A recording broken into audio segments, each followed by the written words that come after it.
అంతర్జాతీయ యోగా దినోత్సవానికి సాగర నగరం సర్వసన్నద్దమైంది. ఆర్కే బీచ్ నుంచి భీమిలి బీచ్ వరకు అధికారులు నగరాన్ని సర్వాంగ సుందరంగా తీర్చిదిద్దారు. కార్యక్రమానికి వచ్చే వారిని ఆకట్టుకునేలా బీచ్లో అద్భుత కళాఖండాలు ఏర్పాటు చేశారు. విశాఖ నగర వ్యాప్తంగా ప్రధాని మోదీకి స్వాగతం పలుకుతూ బ్యానర్లు కట్టారు.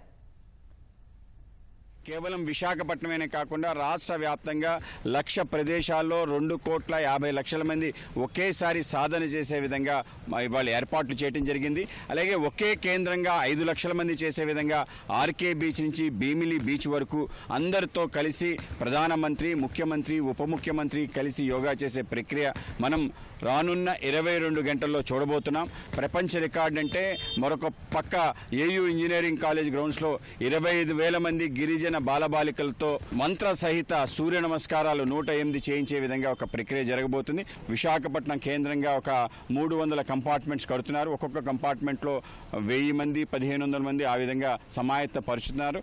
ప్రతి కంపార్ట్మెంట్కి కావలసిన మంచినీటి సదుపాయం, భోజన సదుపాయం, అలాగే అక్కడ మెడికల్ సదుపాయం, ఒక హెల్ప్ డెస్క్ పెట్టి యోగాచారులను పెట్టి చేయించే ప్రక్రియ ఏదైతుందో నిజంగానే అసాధ్యమైన అనుకున్న విషయాన్ని సుసాధ్యం చేసే విధంగా ఇవాళ మార్నింగే మాక్ డ్రిల్ కూడా జరగడం జరిగింది.